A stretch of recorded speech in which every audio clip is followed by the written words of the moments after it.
Good morning. Today is Saturday, May 22nd, 2021. As I make this video, in Haiti, they are having the funeral of Li Wesley, the boy whose photos I posted on Facebook this week. As I mentioned earlier, the death of that young baby was a tragedy, and it really didn't have to take place. But what I want to do now is recap the events which led up to that boy's death. And the responsibility for that, his death, I place solely on the shoulders of that corporate giant, Western Union. As I mentioned in a post earlier, Western Union had been giving me problems about sending money to Haiti. Well, they're not really problems. Since I started, sometimes they call and they make inquiries about why I'm sending the money, et cetera, et cetera.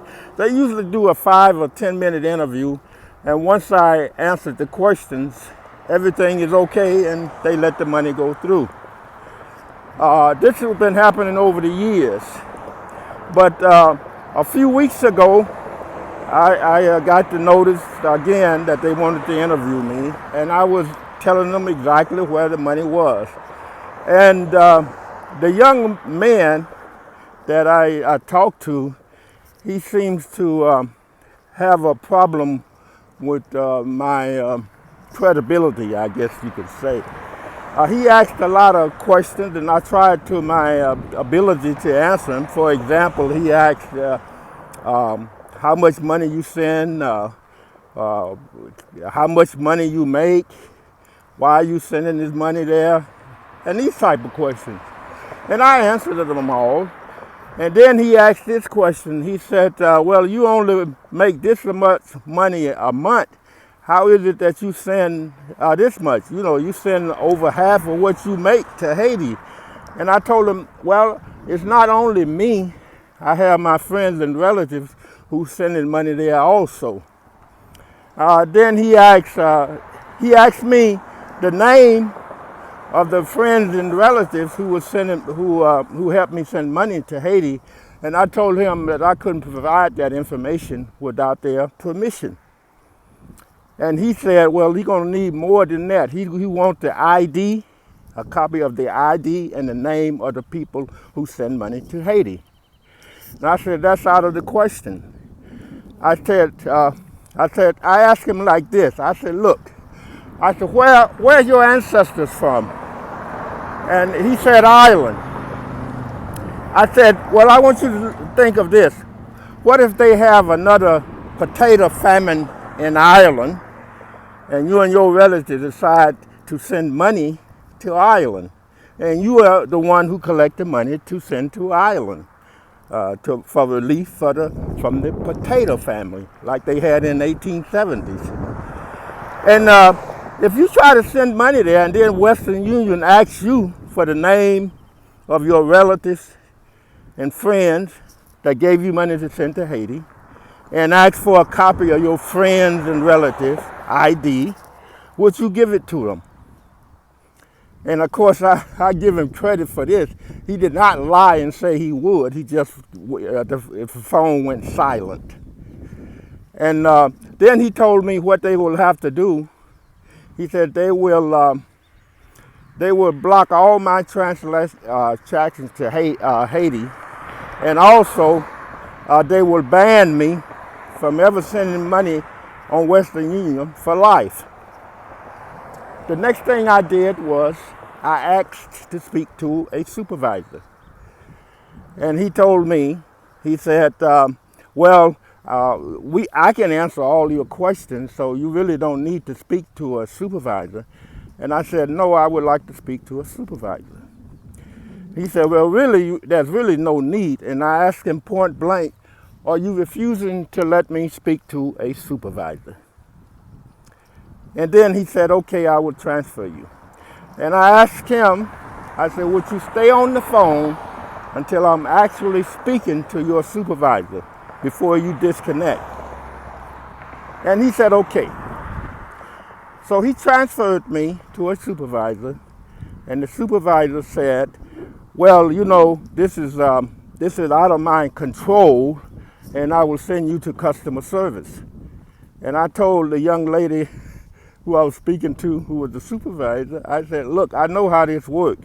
You're going to send me to customer services, and customer service going to say, no, this is not my problem, and they're going to send me back to you. This is how that works. And she said, no, they'll take care of your problem. She transferred me to customer service, and it happened just like I said. They said no, and they sent me back to her.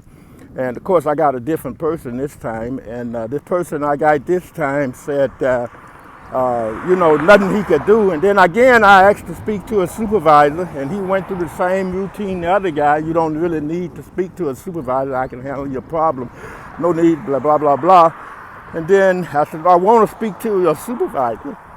And he said, well, there's no reason for you to, and I said, look, I heard you the first time. Can I speak to a supervisor? And then the phone went dead. It went silent. There was no dial tone or anything. It just went silent. And I stayed on the phone for about 5 minutes, and then it says, due to technical difficulty, we are having problem with our phone service. Will you call back in 15 minutes? Okay, now this is what's going on, okay? Now all I want to do is send money to Haiti. That's all I wanted to do. And this boy called me 2 days before his son died. Wesley did. And he told me he needed money to take that boy to the hospital. And I called Western Union again, and they said, meanwhile, the Western Union sent me an email saying, they didn't say they had banned me for life. What the email said was that if I wanted to make a transaction, I had to go to the local office. So they wouldn't put in writing that I was banned for life, et cetera, et cetera. So I went to Western Union to try to send money so Wesley could take his baby to the doctor. Again, I got there and found out I was blocked again. Again, I went back home and called them and told them what the problem was. This time they told me that what I need to do is tell the people I'm trying to send money to in Haiti to contact Western Union so that they can get their ID, etc. The next morning, Wesley called me and told me his baby was dead. Now, the reason the baby died was because of ringworms.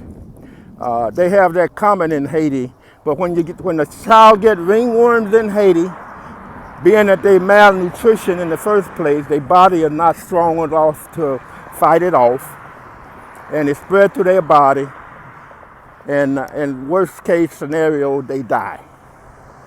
I've seen this happen many times, but I have medicine that I can take to Haiti, and it cures ringworms. It's over-the-counter medicine. It costs maybe about $10 for a tube.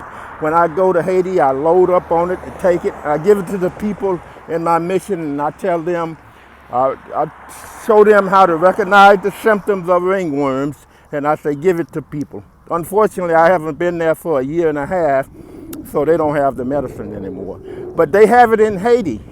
They do have it. It's not as good as the medicine in America, but if someone goes to the doctor, the Haitian medicine will eventually cure it.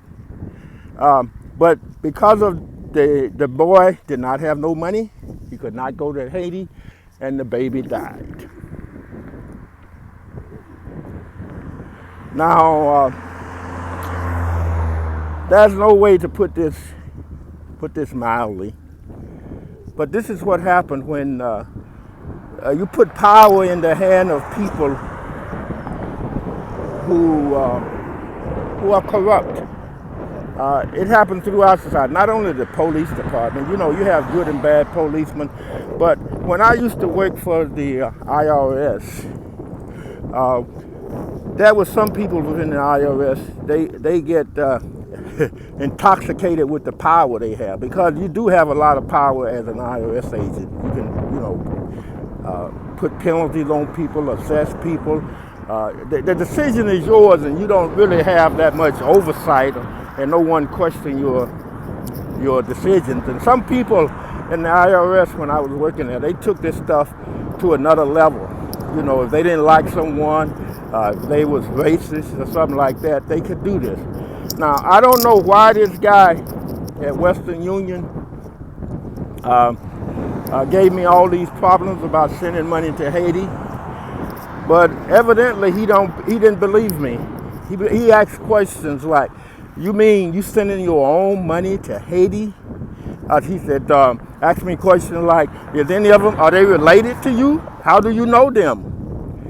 And like that. What people do is, they think black people, and I don't mean to play no race card, but this is just a fact. They think black people are drug dealers or trying to launder some money. And this is the impression I got. I might be wrong. If I am, I'm sorry about it, but I do not for the life of me know why this happened. But this is what I will do. I intend to comply by the laws of the state and the laws of this country. I have some rights. I have the right for peaceful protest, and that's what I will do. Now, the funeral is today. I will wait 1 week. 1 week. And after the week is over, a mourning for this baby, I will go to the local Western Union office. I will make a sign, and this is what I will put on the front of the sign. Is Western Union a racist organization? ? And this is what I will put on the back of the sign. Then, why would they not let us send money to starving and dying children in Haiti? And I will walk, like now I walk 5 hours every day for my exercise. Starting next Saturday, I will still walk the 5 hours, but I will walk the 5 hours up and down the streets in front of the Western Union office until I get an answer, until this matter gets resolved.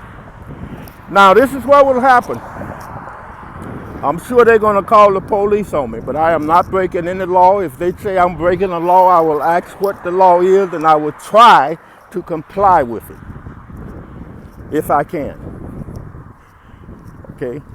But this is these are some alternatives, and I already think about what the worst case scenario could be. Worst case scenario, the mayor of the police department come there, they see me walking, they tell me to put my hands up, I'm raising my hand, and they shoot me and kill me and say I was reaching for a gun. Just for the record, I do not own any firearms, I never have. I don't remember ever in my life holding a firearm in my hand. I do not have any. I do not have any. Okay? The second thing they're going to say is I'm resisting arrest. There is a precedent for this. I will not resist arrest. If they want to take me into custody, I will not resist. I will let them take me and charge me with whatever they want to. And I have one more request. If they lock me up, do not bail me out. I do not want anyone to bail me out, not that if anyone would probably do it anyway, but if they lock me up, I want to stay there until this case is resolved. There must be justice for little Wesley. Wesley did not deserve to die at the tender age of 4. His mother, his grandmother, his father, his relatives did not need to be put through this. There were a solution to this problem. All they had to do was do the right thing. Okay, I'm finished. Have a nice day.